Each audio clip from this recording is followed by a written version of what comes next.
और यही गलती 70% ट्रेडर कर रहे हैं और करते चले जा रहे हैं, जबकि वो लॉस भी खा रहे हैं, फिर भी यही गलती रिपीट करते चले जा रहे हैं।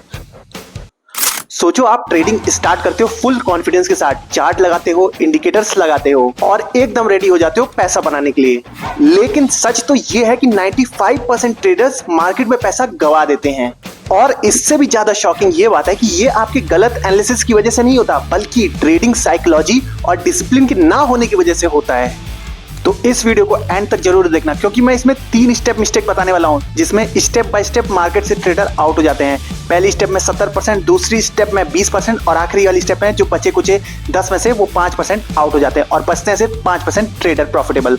तो इस वीडियो को एंड तक जरूर देखो और आप डिसाइड करो आप कौन सी वाली स्टेप में ही बाहर हो जा रहे हो मार्केट से। इसलिए वीडियो को पूरा एंड तक देखना, ताकि आप 95% ट्रेडर्स की कैटेगरी से निकलकर टॉप 5% ट्रेडर की कैटेगरी में आ सको। अब जो पहली स्टेप वाली मिस्टेक है, जिसमें 70% से ज्यादा ट्रेडर आउट हो जाते हैं मार्केट में, वो है फोमो एंड ग्रीड।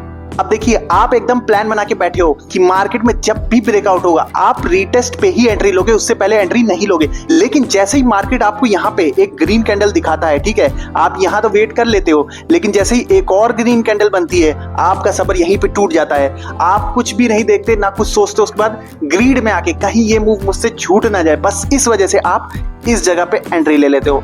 आपको ये पता है कि अभी मार्केट नीचे रीटेस्ट करने 99% आ सकता है, लेकिन आप फिर भी अपने आप पे कंट्रोल नहीं रख पाते हो और यही गलती 70% ट्रेडर कर रहे हैं और करते चले जा रहे हैं, जबकि वो लॉस भी खा रहे हैं, फिर भी यही गलती रिपीट करते चले जा रहे हैं। तो इसको कंट्रोल करना सबसे जरूरी है। अगर आप इसको कंट्रोल कर रहे हैं तो आप 70% की कैटेगरी से पहले ही बाहर हो जाओगे।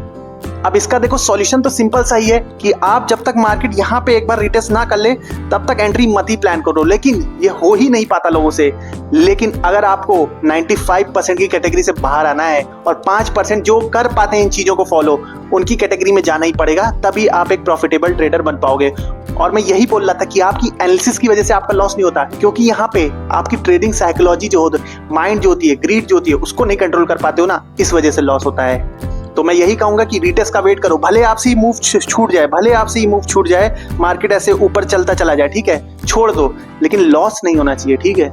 अगर आपको रीटेस्ट अच्छे से सीखना है तो इस पे जरूर क्लिक करके देखना, ठीक है, और वीडियो का लिंक डिस्क्रिप्शन में भी है।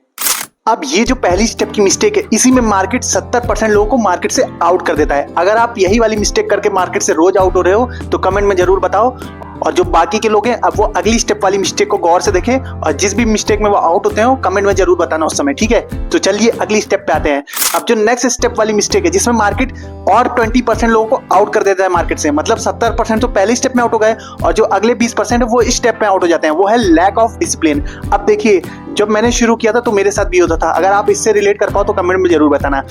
अब शुरुआत में क्या होता था मेरे साथ, जब मैंने स्टार्ट किया था ट्रेडिंग को, कि मैं प्लान बनाता था कि मैं दिन के सिर्फ 2 ट्रेड लूंगा, ठीक है, और ये प्लान तभी तक फॉलो होता था मुझसे जिस दिन मेरे दोनों ट्रेड प्रॉफिट में चले जाएं। तो मुझे लगता था हाँ ये मेरा प्लान है, मुझे अब 2 से ज्यादा नहीं लेना है ट्रेड, तो मैं उस दिन 2 ही ट्रेड लेता था। या फिर अगले दिन जैसे मेरा 1 प्रॉफिट या 1 लॉस हो गया ट्रेड, और अगर मैं नेट प्रॉफिट में हूँ तो मैं प्लान फॉलो कर ले जाता था कि हाँ 2 ट्रेड हो गए, अब और ट्रेड नहीं लेना है। लेकिन जिस दिन मेरे दोनों ट्रेड लॉस में चले जाते थे, या फिर 1 प्रॉफिट या 1 लॉस में गया और मैं नेट लॉस में बंद कर रहा हूँ दिन, तो फिर मैं उस दिन अपने आप पे कंट्रोल ही नहीं कर पाता था कि मैं ट्रेडिंग और ना करूं। मैं सोचता था अगर लॉस हो गया तो मुझे और ट्रेड करना ही चाहिए, और मैं कर करके 10-15 ट्रेड और उसी दिन मार देता था और मेरा कैपिटल वाइप आउट। अब आप अगर इस चीज से रिलेटेबल कर पा रहे हो तो जरूर कमेंट में बताना। तो यही गलती की वजह से जो अगले 20% के ट्रेडर होते हैं वो इस स्टेप में मार्केट से आउट हो जाते हैं, क्योंकि वो ये चीज बहुत ज्यादा दिन तक फॉलो नहीं कर पाते कि अगर उन्होंने 2 ट्रेड लेने या फिर 3 ट्रेड वाला रूल बनाया है अपने लिए, डिसिप्लिन वाला, तो वो इस डिसिप्लिन पे फॉलो नहीं कर पाते। तो अगर आप इस स्टेप में आउट हो रहे हो तो कमेंट में जरूर बताना। और बाकी के बचे ट्रेडर जो 10% अब बचे हैं, वो अगले स्टेप में देखते हैं आउट होते हैं, या फिर वो फिर 5% जो प्रॉफिटेबल ट्रेडर हैं उनकी कैटेगरी में आता है, ठीक है। तो अब जो लास्ट स्टेप वाली मिस्टेक है, जिसमें आखिरी के बचे 5% भी आउट हो जाते हैं, मतलब 70 पहली स्टेप में, अगले 20% दूसरी स्टेप में, और जो ये लास्ट स्टेप है, और इसमें जो बचे कुछ 10% ट्रेडर बचे हैं उसमें से 5% ट्रेडर आउट हो जाते हैं और बाकी के लास्ट 5% ही प्रॉफिटेबल रह जाते हैं। और जो लास्ट स्टेप मिस्टेक है वो है रिस्क मैनेजमेंट का फॉलो ना करना। अब देखिए, जो बहुत सारे ट्रेडर होते हैं वो स्टेप 1 वाली मिस्टेक नहीं करते, वो रीटेस्ट पे ही ट्रेड लेते हैं, उनका फिक्स रहता है उसके बाद वो अपनी स्टेप 2 वाली भी गलती नहीं करते, वो डिसिप्लिन में रहते हैं। लेकिन तीसरी स्टेप में आते आते वो यहीं पे मात खा जाते हैं मार्केट में, ठीक है। वो कैसे, देखिए, मान लीजिए एक ट्रेडर है जो बहुत अच्छे से डिसिप्लिन फॉलो कर रहा है अपनी ट्रेडिंग में, और वो उसका फिक्स है कभी भी फोमो में ग्रीन में आकर ट्रेड नहीं लेता, ठीक है। लेकिन मानिए वो 100 क्वांटिटी से एक ट्रेड लेता है और वो लॉस में चला जाता है। अब वो गलती क्या करता है, वो दूसरा ट्रेड क्या करता है, सोचता है मुझे लॉस भी रिकवर करना है और प्रॉफिट भी लाना है, तो वो क्या करता है 100 के बदले 100 क्वांटिटी खरीदी थी, लेकिन वो 200 क्वांटिटी ले लेता है, ठीक है। 200 क्वांटिटी लेता है ये सोच के कि उसका लॉस भी रिकवर हो जाएगा और प्रॉफिट भी आ जाएगा, ठीक है। अब यही गलती वो करता है जिसमें मार्केट उसके अगेंस्ट में अगर चला जाता है तो उसका पूरा कैपिटल आधा हो जाता है या फिर 20, 30, 40% वाइप आउट हो जाता है। और यही गलती आपको नहीं करनी होती। सही रिस्क मैनेजमेंट फॉलो नहीं करते तो जो बचे कुछ तीसरी स्टेप तक आते हैं 10% ट्रेडर, उसमें से भी 5% आउट हो जाते हैं। तो अगर आप भी रिस्क मैनेजमेंट ना फॉलो वाली कैटेगरी में आते हो तो कमेंट में जरूर बताना। तो देखा आपने, अगर ये 3 स्टेप वाली गलतियां आप अपनी ट्रेडिंग से हटा लो तो आप 5% वाली कैटेगरी में आ सकते हो और प्रॉफिटेबल भी बन सकते हो।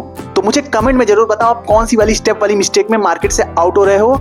और अगर आपको रीटेस्ट पे कैसे ट्रेड लेना है वो नहीं आता तो इस वीडियो पे जरूर क्लिक करना। और अगर आप मल्टी टाइम फ्रेम एनालिसिस को गलत एनालाइज कर रहे हो तो इस वीडियो को जरूर देखना। तो वीडियो अच्छी लगी तो लाइक जरूर करना, चैनल को सब्सक्राइब कर लेना। मिलते हैं नेक्स्ट वीडियो में, तब तक के लिए जय हिंद।